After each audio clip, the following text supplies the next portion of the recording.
Hoosier Trapper Outdoors is brought to you by Hoosier Trapper Supply. Visit HoosierTrapperSupply.com for all your trapping needs, including Charlie Mashek's Leatherwood Creek trapping scents and Hoosier Trapper deer scent. Alright, welcome to Hoosier Trapper Outdoors Episode 3. What are you guys doing over here? Just got done hanging the new sign. So Looks sharp. yep. Just got finished putting that together. Cut out the whole thing with just a needle file. One piece of steel. I believe you. No, I got a CNC plasma at home, so. Wow. And then you just painted one behind it? Yep, 3 layers, and once to... it gets some rust on it, it'll really start looking good. Very nice. What do you think, Charlie? Pretty fancy. It's actually pretty awesome. Jake did, of course, that one, and then he did the one on the front of the new one on the front of the building that they put up last fall. So he can cut some pretty serious stuff with this table. Yep. Pretty cool. I do like the needle file idea, though. It's a fine cut needle file. So what are we going to see on this episode? So back in Texas, check day 2, and round out the check day 2, and then which was a good day.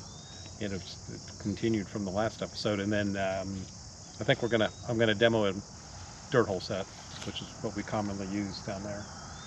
And I think that's it. I hope you enjoy that part of the show. I want to mention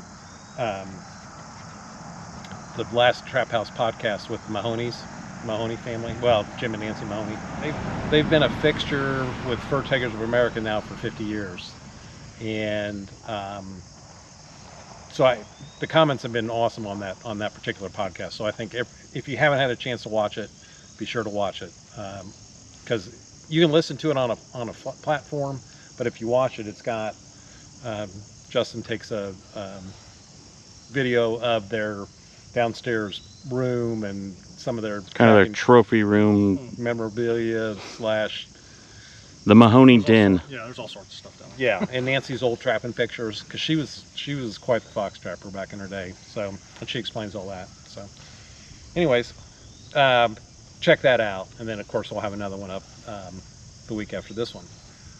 Well, I've got everybody. 7B Fur Taker 7B rendezvous coming up here at Hoosier Trapper Supply. It'll be the 26th and 27th. It's the first time we're going to go to a 2-day. It's going to be more like a day and a half. So the first demo will be at 3 o'clock in the afternoon. So you don't have to show up at 8 o'clock in the morning or anything. Just Friday's going to be, we'll have some demos, we'll have supper. Justin's got music lined up for that evening. So it'll be just a good fun day. Saturday will be our full day. Starts, coffee and donuts will be on at like 8:30 in the morning. And then we'll just make a complete day of it. So don't forget to bring a donation for the White Elephant auction. Funds raised go to Chapter 7B. And I missed anything? I don't think so. Just as you all know, who have been here before, it's a good day, it's a good fun time, and now we got a day and a half of it. So looking forward to it. Yeah, it's always fun.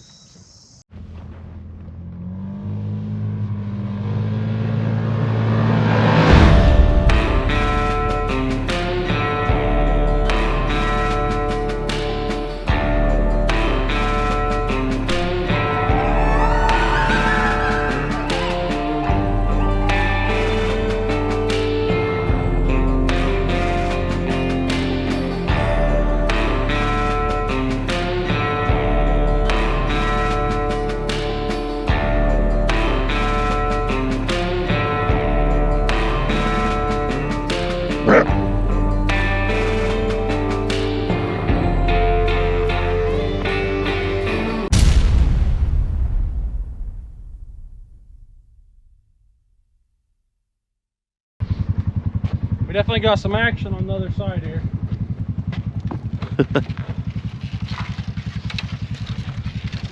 It's quite the excavator.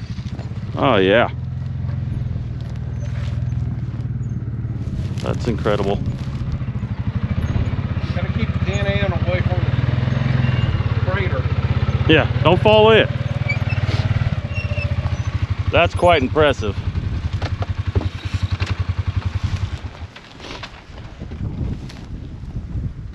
Jeez, oh, these things are amazing. The other thing that's pretty crazy to think about We know how hard the ground is because we were driving the stakes. Right. And to know that that thing could just plow through there. With 1 foot in the trap. With 1 foot, yeah.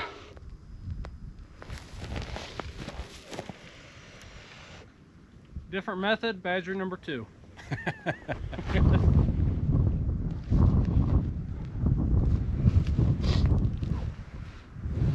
All right, dug a new dirt hole. Put some Mighty Dog and some hole digger in there as a rebait, and that's all I needed. So. We're gonna leave everything else the same, not even fill in the crater. Yep, just like this. Great eye appeal.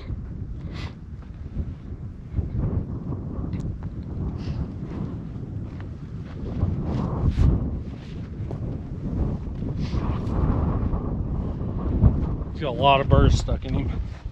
Good combing. Don't hit my set. All right, we're still out here checking traps and setting traps. And when you see sign, you have to set on it, especially when it's cat sign. Get you all fired up. But we're down here in this washout river bottom.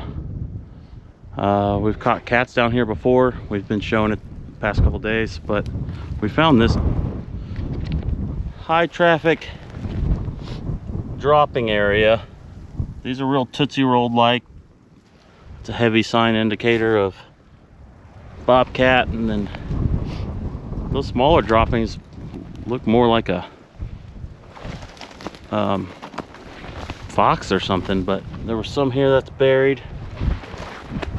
So when you have that kind of sign and you know it's cat, we set pretty heavy. I'm gonna show you Jake's set. Jake put a set up here real quick. It's a fenced in walkthrough. He's using some hole digger and some finicky feline. So some heavy fencing. Charlie went on the other side where the trail continues, goes up. He did more of a same thing as far as a walkthrough type set. He was using black gold. So with those 2 walkthroughs, I went ahead and did something a little different. So I did a dirt hole, and it's very close to the toilet area. Mighty Dog in the hole, Bobcat urine, finicky feline. And then of course, the main travel way out here helps too. So hopefully a cat tomorrow, right guys? Hopefully. Sure should be. Yep. Or at least at some point before we leave, we'll be thrilled. Yeah. So I literally just got done turning the camera off from filming the last segment on a cat toilet and heavy trafficked area, and we just pull around the corner and Charlie has a set over here.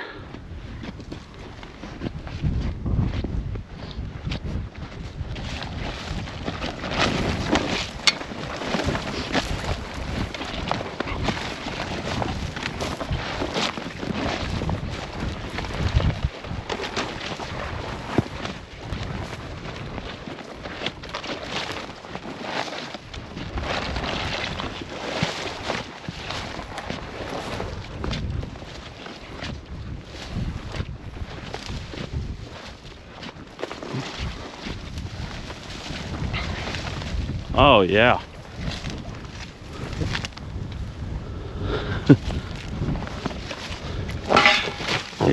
He's beautiful.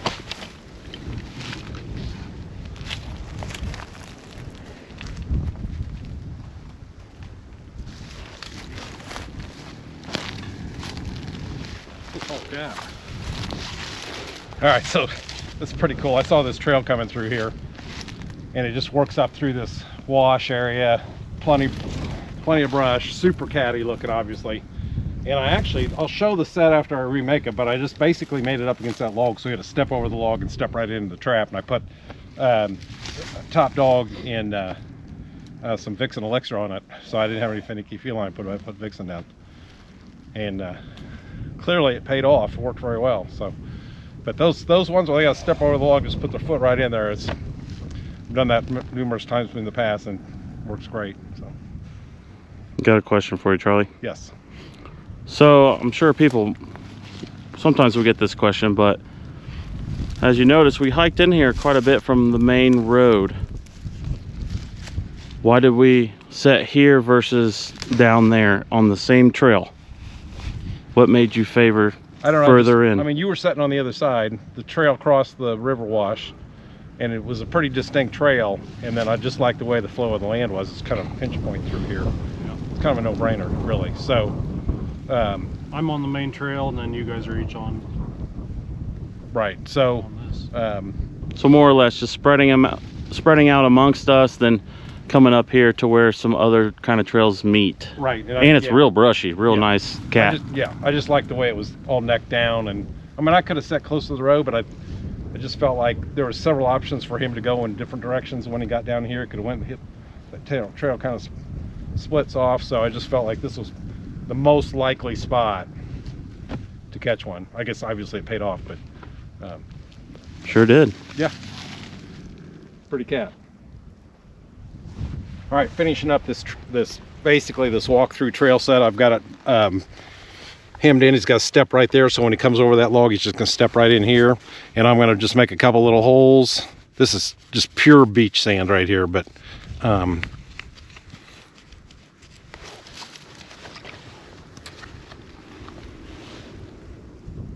hole digger, which is our liquid bait.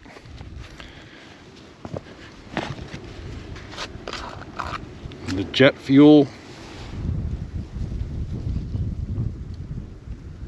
also known as Blue Dog.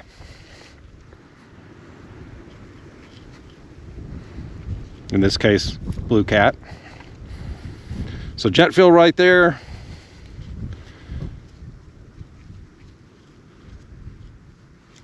We're gonna call it good.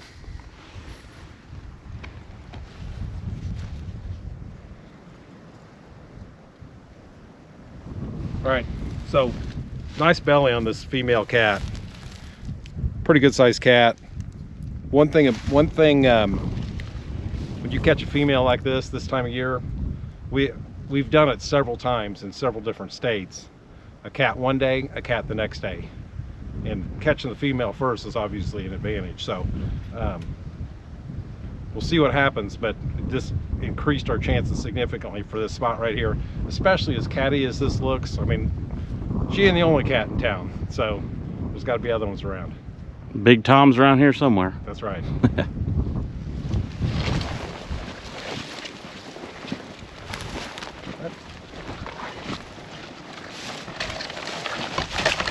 All right, we're still running traps, and Check day 2 continues. Yeah.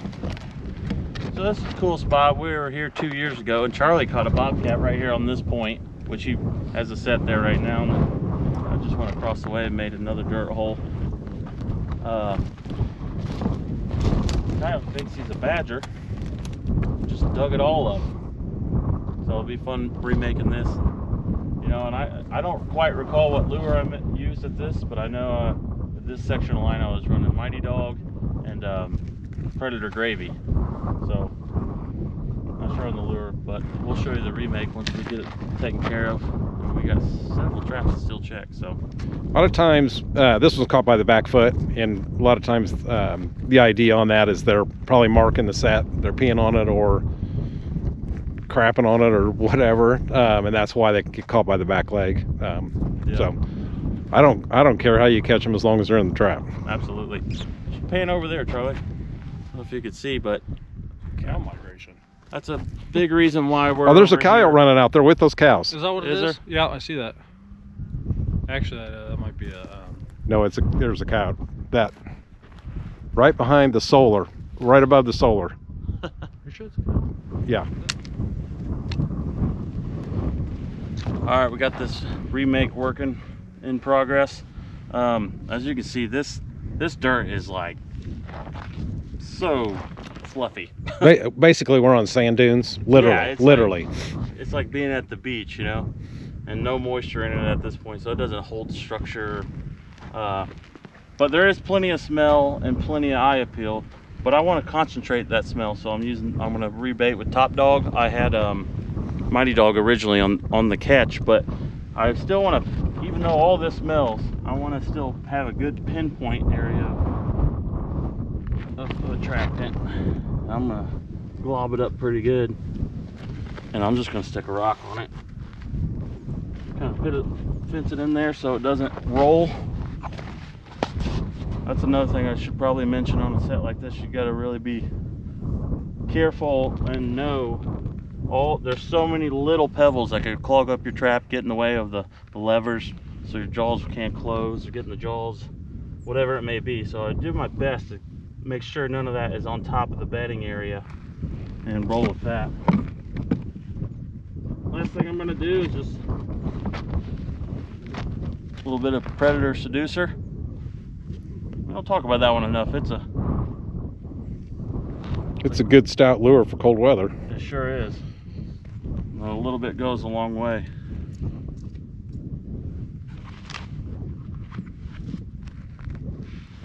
Cool. Heck, let's add to the smorgasbord. A little more predator gravy.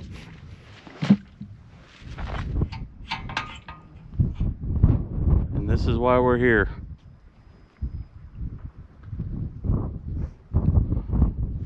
That's why we're here, Charlie. Lots of cattle. Yep, they like protecting the heifers from the coyotes because they don't know what to do yet. Yeah, we just caught one on that side of the gate, and then we saw one running the other day just right over here too. So they're hanging around. There's a lot of babies. All right, we're wrapping things up for today. Working on this coyote. Charlie's over there working on the bobcat he caught earlier.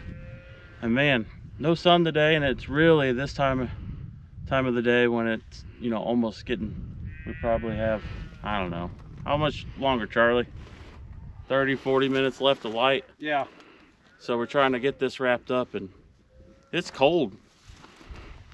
Your fingers, you know, when they get covered in blood, it's hard to stick them in your pocket, so you just have to kind of deal with it. But that's why we like skinning as you go, because a lot of times when the coyote's still warm, it keeps your hands warm. So that's the big plus. But I think in total we ended up with what, 4 coyotes, 1 bobcat, 2 badgers, and a coon.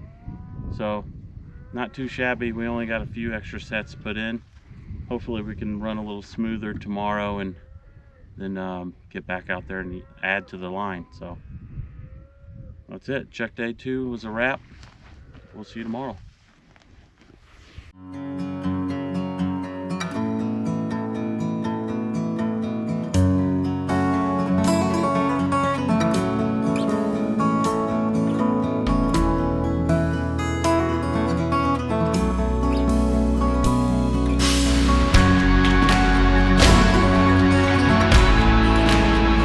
Hags Trapping Products by J3 Outdoors, the most versatile and efficient trapping devices on the market.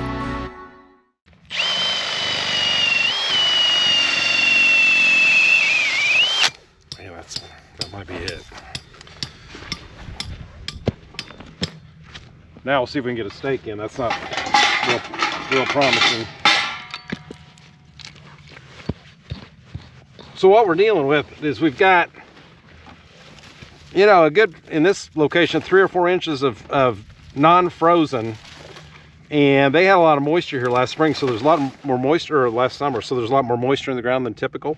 So you get down that 3 or 4 inches, and this is actually frozen down here, and we've been calling it permafrost. It's obviously not, but it is tough to get through that. So we've been really been fighting it. So we're drilling, we're making a pilot hole for the stake, because you can get through it.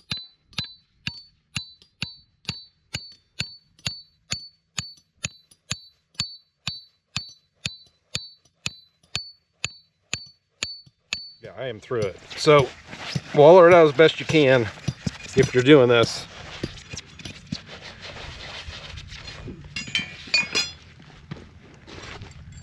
And we use just the basic Berkshires. These are the most reasonable stakes. We've had good luck with them. They don't hold up to a lot of prying out and whatever. They do some. If they do bend when you pry them out, just flatten them back out and use them again. But the biggest reason we use these is a lot of times we just cut our stakes when we're pulling traps, and that way we're not leaving much money in the ground. There are definitely better stakes in terms of holding up. You know, wolf fangs, the super stakes. But if you're just cutting stakes and leaving them in the ground, and these hold very well, this is the one to do it with. See if I can get this in here.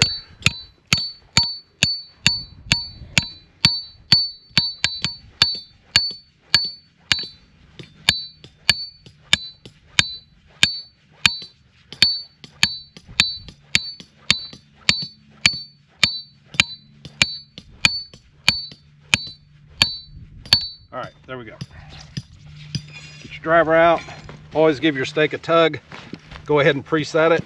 And then at that point, you can use your judgment as to whether it's going to hold. This is definitely going to hold. I normally try to overdrive it so I don't have this cable sticking up, but this is going to work. If you got that sticking up very much, the stake's probably still going to function and hold the animal, but then you got a piece of cable sticking up and it's hard to get it bent back over. So once to stick up. So anyways, just a suggestion on that.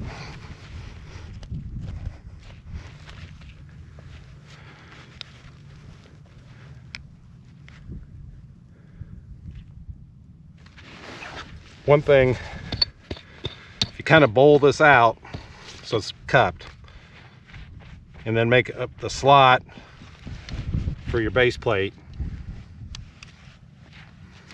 which acts like kind of like a teeter-totter. So you're basically, once your resting points here, here, here, and here, and that makes it a lot easier to bed your trap.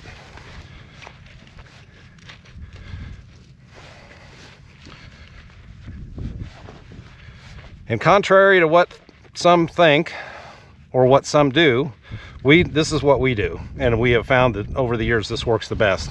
We have the trap on the hole. We are guarding the bait with the trap. The bait's what they want, so you might as well guard the bait. So, oh, I didn't set my pan.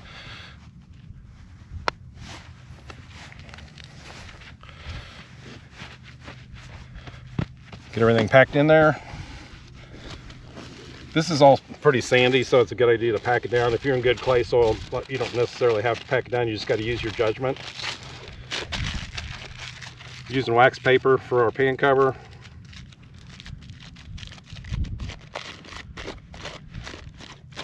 Wad it up so it doesn't crinkle. Lift your loose jaw up. Put it in there like that. A little dirt to keep from blowing while you get your sifting dirt.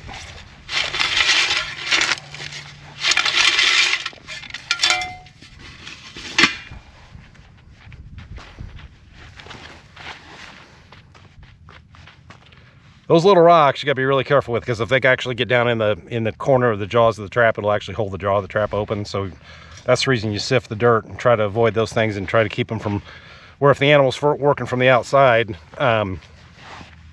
he doesn't push some in there.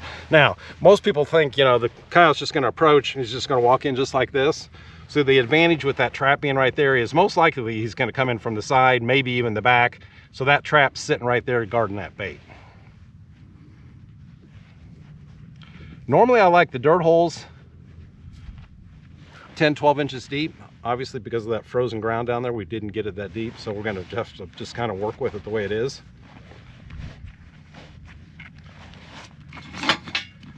I do use a separate pair of gloves for lure and bait, just mainly just to keep things clean. Keep my set gloves clean, so I don't end up with a lure and bait smell on my trap. So not that that's going to scare them, but it basically, if you got lure and bait smell here, they're going to want to dig at it. So you want to try to avoid that if you can.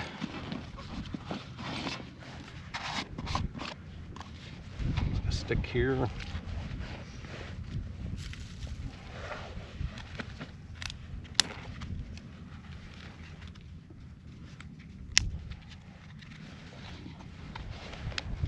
So we don't have this dirt hole very deep, so we're just going to set that bait right there. And I'm pretty generous with the bait. You don't have to use quite that much, but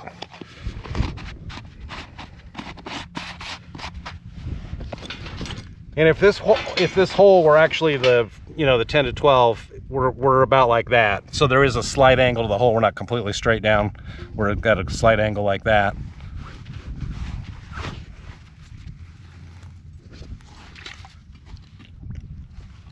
Yep, and that was the Top Dog bait, our mainstay bait, our go-to. Mighty Dog is our other bait that Justin and Jake have been running on this trip. This is Predator Gravy, and it won't freeze. It's actually got some gland lure mixed in with it, with some other stuff to enhance it, so it acts like a lure as well. You can use it as a trailing scent. You could actually go like that and just kind of break the ranch road here. So if he's just heading down this way, he's got something else on his mind, maybe that'll get him to stop there and then investigate the area. I would not run it across your dirt pattern, but if you just start roughly here and just squirt it over. All right, so this is actually a frozen clump of dirt. I'm just actually stick that on top of that bait. So I kind of lose the eye appeal of the dirt hole to a point, but I also have got my bait covered up because it's just right there because I couldn't get the hole deep enough. And one last thing I'm going to put on here and give a little bit of a smorgasbord is we're going to put a little bit of Vixen Elixir on here. So we ended up Top Dog in the hole, Vixen Elixir, and then some of the Predator Gravy. This set's gonna have 11 check days on it. It will not need any more attention. That's it. You don't need to come in and re-lure and rebait and whatever. Unless this catches, it needs no additional attractant added. So that's what we're doing. Pull out of there and I'll show the front. Okay.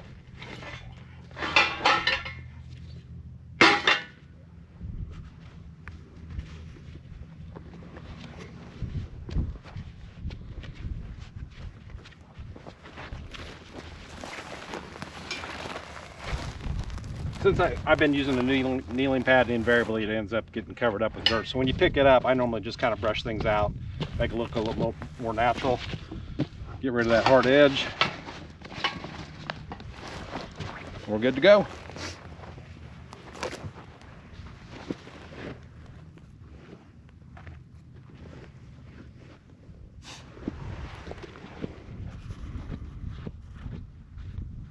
Top Dog Predator Bait. Success speaks for itself.